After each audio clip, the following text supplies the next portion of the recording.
Limitations of conventional microelectronics. Today we will discuss about certain limits that restrict the development of microelectronics. Mainly, it is classified into two: physical limits and technological limits. Physical limits are fundamental in nature and it includes device dimension, chip area, power dissipation density. Second classification is technological limits that include MOSFET scaling, power dissipation, small dimensional effects such as scaling of subthreshold current, hot electrons, velocity saturation, short channel effects, drain induced barrier lowering, source drain resistance, doping fluctuations. So ഇവിടെ mainly technological limits ആണ് നമ്മൾ discuss ചെയ്യുക. First one is scaling of MOSFET. So scaling എന്താണെന്ന് നമുക്കറിയാം. ഒരു കമ്പോണൻറ്റിനെ smaller സൈസിലേക്ക് reduce ചെയ്യുന്നതിനെയാണ് scaling എന്ന് പറയാം. So scale ചെയ്യുമ്പോൾ ഉള്ള അഡ്വാൻറ്റേജ് എന്ന് പറയുന്നത് പാക്കിംഗ് ഡെൻസിറ്റി എന്ന് പറയുന്നത് കൂടുതലായിരിക്കും. Power dissipation will be very less. Speed of operation will be very high. So scale ചെയ്യുമ്പോൾ ശ്രദ്ധിക്കേണ്ട ഒരു കാര്യം, നമ്മൾ ഒരു മോസ്ഫെറ്റിനെ സ്കെയിൽ ചെയ്യുകയാണെങ്കിൽ അതിൻ്റെ എല്ലാ ഡയമെൻഷൻസും നമ്മൾ സ്കെയിൽ ചെയ്യും. ദാറ്റ് മീൻസ് ചാനൽ ലെങ്ത്തിനെ സ്കെയിൽ ചെയ്യും, വിഡ്ത്തിനെ സ്കെയിൽ ചെയ്യും, ഗേറ്റ് തിക്നെസ്സിനെ സ്കെയിൽ ചെയ്യും, എല്ലാത്തിനെയും സ്കെയിൽ ചെയ്യും. അതിനോടൊപ്പം തന്നെ നമ്മൾ പവർ സപ്ലൈയും സ്കെയിൽ ചെയ്യണം. പവർ സപ്ലൈ സ്കെയിൽ ചെയ്തിട്ടില്ല എന്നുണ്ടെങ്കിൽ ഇലക്ട്രിക് ഫീൽഡ് ഇൻക്രീസ് ചെയ്യും. സോ ഇലക്ട്രിക് ഫീൽഡ് ഇൻക്രീസ് ചെയ്ത് കഴിഞ്ഞാൽ, ഒരു പെർട്ടിക്കുലർ വാല്യൂവിനെക്കാട്ടിയും ഇലക്ട്രിക് ഫീൽഡ് ഇൻക്രീസ് ചെയ്ത് കഴിഞ്ഞാൽ അവിടെ ഹോട്ട് ഇലക്ട്രോൺ എഫക്ട്സ് വരും. മെയിൻലി മോസ്ഫെറ്റ് സ്കെയിൽ ചെയ്യാൻ വേണ്ടി രണ്ട് മെത്തേഡാണുള്ളത്: കോൺസ്റ്റൻറ്റ് വോൾട്ടേജ് സ്കെയിലിങ്ങും കോൺസ്റ്റൻറ്റ് ഫീൽഡ് സ്കെയിലിങ്ങും. കോൺസ്റ്റൻറ്റ് വോൾട്ടേജ് സ്കെയിലിംഗ് മീൻസ് അവിടെ വോൾട്ടേജസ് എല്ലാം ഫിക്സഡ് ആക്കി വയ്ക്കും. That means power supply voltage, terminal voltage എല്ലാം കോൺസ്റ്റൻ്റ് ആക്കി വയ്ക്കും. റെസ്റ്റ് ഓഫ് ദ ഡിവൈസ് ഡയമെൻഷൻസിന് ഒരു പെർട്ടിക്കുലർ ഫാക്ടർ വെച്ചിട്ട് സ്കെയിൽ ചെയ്യും. വെറാസ് കോൺസ്റ്റൻറ്റ് ഫീൽഡ് സ്കെയിലിങ്ങിൽ ഫീൽഡെല്ലാം ആസ് സച്ച് പ്രിസർവ് ചെയ്ത് വയ്ക്കും, ഫീൽഡെല്ലാം കോൺസ്റ്റൻ്റ് ആക്കി വയ്ക്കും, ബട്ട് അതർ ഡയമെൻഷൻസിനെ എല്ലാം സ്കെയിൽ ചെയ്യും. Next is power dissipation. So ഒരു IC എടുക്കുകയാണെങ്കിൽ അതിൻ്റെ പെർഫോമൻസിനെ ലിമിറ്റ് ചെയ്യുന്ന ഒരു ഫാക്ടർ എന്ന് പറയുന്നത് ഹീറ്റ് ജനറേഷനാണ്. സോ ഹീറ്റ് ജനറേറ്റ് ചെയ്ത് കഴിഞ്ഞാൽ അതിനെ പ്രോപ്പറായിട്ട് റിമൂവ് ചെയ്യാം. So first of all use ചെയ്തിരുന്ന അല്ലെങ്കിൽ ഹീറ്റ് ഡിസിപ്പേഷന് വേണ്ടി യൂസ് ചെയ്യാവുന്ന ഒരു മെത്തേഡ് എന്ന് പറയുന്നത് അതിൻ്റെ പാക്കേജിങ്ങും, ആ ഒരു ICയുടെ പാക്കേജിങ് അല്ലെങ്കിൽ PCBയിൽ മോഡറേഷൻസ് എല്ലാം വരുത്തിയിട്ട് നമുക്ക് പവർ ഡിസിപ്പേഷൻ ലിമിറ്റ് ചെയ്യാം. സോ ആ ഒരു PCBയിലും പാക്കേജിങ്ങിലും വരുന്ന മോഡിഫിക്കേഷൻ അനുസരിച്ച് dissipation can be reduced to about 1 watt per centimeter square. Then വേറൊരു മെത്തേഡ് എന്ന് പറയുന്നത് ഫാൻ യൂസ് ചെയ്യാം, വെൻറ്റിലേറ്റേഴ്സ് യൂസ് ചെയ്യാം. ആ ഒരു മൊഡ്യൂളിൽ വെൻറ്റിലേറ്റിംഗ് ഫാൻ യൂസ് ചെയ്ത് കഴിഞ്ഞാൽ power dissipation can be increased up to 10 watt per centimeter square. Third method എന്ന് പറയുന്നത് ഫിൻസ് യൂസ് ചെയ്യാം, ഫിൻ കൂളിംഗ് യൂസ് ചെയ്യാം. ഫിൻ കൂളിംഗ് മീൻസ് ആ ഒരു മോഡ്യൂളിലേക്ക് വാട്ടർ പാസ് ചെയ്ത് ആ ഒരു വാട്ടർ വെച്ചിട്ട് നമുക്ക് ആ ഒരു മോഡ്യൂളിനെ കൂൾ ഡൗൺ ചെയ്യാം. For that power dissipation will be about 100 watt per centimeter square. Next is small dimensional effects. So scaling ചെയ്ത് കഴിയുമ്പോൾ, ഒരു ലാർജ് സ്കെയിലിൽ നിന്ന് സ്മോൾ സ്കെയിലിലേക്ക് ഒരു ഡിവൈസിനെ മാറ്റി കഴിയുമ്പോൾ അതിൻ്റെ പെർഫോമൻസിനോ അതുപോലെ തന്നെ അതിൻ്റെ റിലയബിലിറ്റിക്കോ ഒന്നും ഡീഗ്രഡേഷൻ വരില്ല. ബട്ട് സ്കെയിൽ ചെയ്യുമ്പോൾ സർട്ടൻ പാരാമീറ്റേഴ്സിനെ നമുക്ക് സ്കെയിൽ ചെയ്യാൻ പറ്റില്ല. And it create some certain problems such as of current, short channel and narrow width effects, increased current density, hot electrons etcetera. Next is scaling of subthreshold current. ഒരു മോസ്ഫെറ്റിൻ്റെ basic structure എന്താണെന്ന് നമുക്കറിയാം: source, drain, gate. Then gate to source voltage 0 ആയിക്കഴിഞ്ഞാൽ ആ MOSFET ഒരിക്കലും completely of ആണെന്ന് നമുക്ക് പറയാൻ പറ്റില്ല. ഈവൻ VGS 0 ആണെങ്കിലും ഒരു കറണ്ട് ഫ്ലോ അതിലുണ്ടാവും. സോ ആ ഒരു കറണ്ട് ഫ്ലോ VGS = 0 എന്ന് പറയുന്ന കണ്ടീഷനിൽ ഉണ്ടാവുന്ന കറണ്ട് ഫ്ലോനെയാണ് സബ്ത്രഷോൾഡ് കറൻറ്റ് എന്ന് പറയാം. And ID, and that current can be written as ID is equal to IS into e raised to VGS minus VT divided by NKT by Q.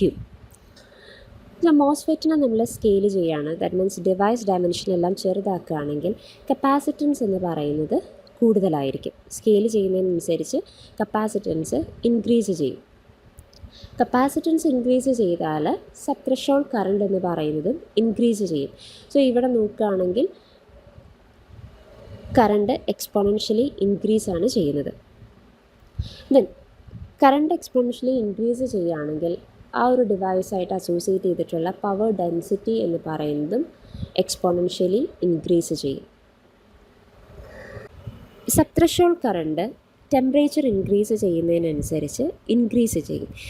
That means when it comes to very high temperature, sub threshold current will be very high. As a result of that, power dissipation will be more. So ആ ഒരു power dissipation limit ചെയ്യാൻ വേണ്ടി threshold വോൾട്ടേജിനെ reduce ചെയ്യാം. So common ആയിട്ട് use ചെയ്യുന്ന technique എന്ന് പറയുന്നത് 2 ത്രെഷോൾഡ് വോൾട്ടേജ് ലെവൽ സെറ്റ് ചെയ്യുക. ദാറ്റ് മീൻസ് ഒരു അപ്പർ ത്രെഷോൾഡ് ലെവലും ഒരു ലോവർ ത്രെഷോൾഡ് ലെവലും ആയിട്ട് സെറ്റ് ചെയ്യാം.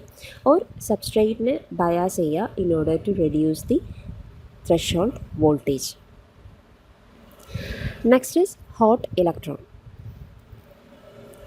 നമ്മൾ നേരത്തെ പറഞ്ഞു ഡിവൈസിന് സ്കെയിൽ ചെയ്യുകയാണ്, സ്മോളർ ഡയമെൻഷനിലേക്ക് മാറ്റുകയാണ്. As a result of that smaller ഡയമെൻഷനിലേക്ക് മാറ്റിക്കഴിയുമ്പോൾ അതിന് അക്രോസ് ഉള്ള ഇലക്ട്രിക് ഫീൽഡ് എന്ന് പറയുന്നത് കൂടുതലായിരിക്കും.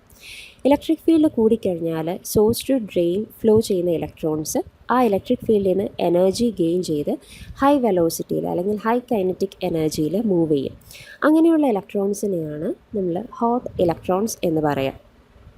സോ ഈ ഒരു ഇലക്ട്രോൺസിൻ്റെ കൈനറ്റിക് എനർജി എന്ന് പറയുന്നത് വളരെ കൂടുതലായിരിക്കും. As a result it can overcome the barrier between silicon and oxide layer. ആ ഒരു മിഡിൽ പോർഷനിൽ സിലിക്കൺ ഓക്സൈഡ് ലെയറിനെ ബാരിയറിനെയും ക്രോസ് ചെയ്ത് ഗേറ്റ് ഇലക്ട്രോൺസിൽ ചെന്ന് ഈ ഇലക്ട്രോൺസ് ഡെപ്പോസിറ്റ് ചെയ്യും. And some electrons get trapped in the oxide layer. So as a result of that effective oxide charge എന്ന് പറയുന്നത് ഇപ്പോൾ ഇൻക്രീസ് ചെയ്യും. Along with that threshold voltage will also increase. So in order to reduce this hot electron effect, one method is use lightly doped drain, short channel effects and drain induced barrier lowering. Short channel effect means ഒരു മോസ്ഫെറ്റിനെ smaller ഡയമെൻഷനിലേക്ക് മാറ്റിക്കഴിഞ്ഞാൽ ഡ്രെയിനിന് across ഉള്ള depletion റീജിയനും അതുപോലെ സോഴ്സിന് across ഉള്ള ഡിപ്ലീഷൻ റീജിയനും തമ്മിൽ ഓവർലാപ്പ് ചെയ്തിട്ടുണ്ടാകും. ദാറ്റ് മീൻസ് അവിടെ ഡിപ്ലീഷൻ റീജിയൻ ഷെയറിംഗ് ആണ് വരിക. As a result of this sharing threshold voltage എന്ന് പറയുന്നത് റെഡ്യൂസ് ചെയ്യും. നമ്മൾ നേരത്തെ പറഞ്ഞു VGS ലെസ് ദാൻ VT ആണെങ്കിൽ കറണ്ട് ഫ്ലോ ഉണ്ടാവില്ല. ദാറ്റ് മീൻസ് അതിന് across source to drain across ഒരു പൊട്ടൻഷ്യൽ ബാരിയർ ഡെവലപ്പ് ചെയ്യും. സോ ഈ ഒരു പൊട്ടൻഷ്യൽ ബാരിയർ ഉള്ളതുകൊണ്ടാണ് കറണ്ട് ഫ്ലോ ഉണ്ടാവാത്തത്. ദെൻ ഈ ഒരു പൊട്ടൻഷ്യൽ ബാരിയറിനെ നമുക്ക് കൺട്രോൾ ചെയ്യാം by using VGS and VDS. So drain induced barrier lowering എന്ന് പറഞ്ഞാൽ ഡ്രെയിനിന് അക്രോസ് ഒരു വോൾട്ടേജ് അപ്ലൈ ചെയ്യും. As a result of that ഒരു ഡിപ്ലീഷൻ റീജിയൻ ഡെവലപ്പ് ചെയ്യും. ആൻഡ് ഈ ഒരു ഡിപ്ലീഷൻ റീജിയൻ എക്സ്റ്റെൻഡ് ചെയ്ത് ഓൾറെഡി അവിടെ ഉണ്ടായിരുന്ന പൊട്ടൻഷ്യൽ ബാരിയറിലേക്ക് ഓവർലാപ്പ് ചെയ്യും. As a result of that potential barrier lower ചെയ്യും. ദാറ്റ് മീൻസ് ഈ പറഞ്ഞ ഡിപ്ലീഷൻ റീജിയൻ ഷെയറിംഗ് ആണ് അവിടെ സംഭവിക്കുക. ഡ്രെയിനിന് അക്രോസ് ഉള്ള ഡിപ്ലീഷൻ റീജിയൻ എക്സ്റ്റെൻഡ് ചെയ്ത് സോഴ്സിലുള്ള ഡിപ്ലീഷൻ റീജിയനായിട്ട് ഓവർലാപ്പ് ചെയ്യും. സോ അങ്ങനെ ഓവർലാപ്പ് ചെയ്ത് കഴിഞ്ഞാൽ അവിടെ ബാരിയർ റെഡ്യൂസ് ചെയ്യും. ആസ് എ റിസൾട്ട് ഇലക്ട്രോൺസിന് സോഴ്സ് ടു ഡ്രെയിൻ ഫ്ലോ ചെയ്യാൻ പറ്റും. ഒരു എക്സ്പോണൻഷ്യൽ ഒരു പഞ്ച് ത്രൂ അവിടെ നടക്കും. എക്സ്പോണൻഷ്യൽ ആയിട്ട് കറണ്ട് ഫ്ലോ അവിടെ സംഭവിക്കും. ഇതിനെയാണ് ഡ്രെയിൻ ഇൻഡ്യൂസ്ഡ് ബാരിയർ ലോവറിംഗ് എന്ന് പറയാം. ആൻഡ് ഈ DIBL can be reduced by using high channel doping or shallow source or drain junction. Next is velocity saturation. Velocity എന്ന് പറയുന്നത് പ്രൊപ്പോർഷണൽ ടു ഇലക്ട്രിക് ഫീൽഡാണ്. സോ നമ്മൾ ഇലക്ട്രിക് ഫീൽഡ് ഇൻക്രീസ് ചെയ്ത് ഒരു particular value എത്തിക്കഴിഞ്ഞാൽ ദാറ്റ് മീൻസ് ഒരു critical value എത്തിക്കഴിഞ്ഞാൽ പിന്നെ വെലോസിറ്റിക്ക് ഇൻക്രീസ് ഉണ്ടാവില്ല. ക്രിട്ടിക്കൽ ഫീൽഡ് ഇലക്ട്രിക് ഫീൽഡ് ഒരു ക്രിട്ടിക്കൽ വാല്യൂ എത്തിക്കഴിഞ്ഞാൽ വെലോസിറ്റി ഫർദർ ഇൻക്രീസ് ചെയ്യുന്നുണ്ടാവില്ല, ഒരു സാച്ചുറേറ്റഡ് ലെവലിൽ എത്തും. ഇതിനെയാണ് വെലോസിറ്റി സാച്ചുറേഷൻ എന്ന് പറയുക.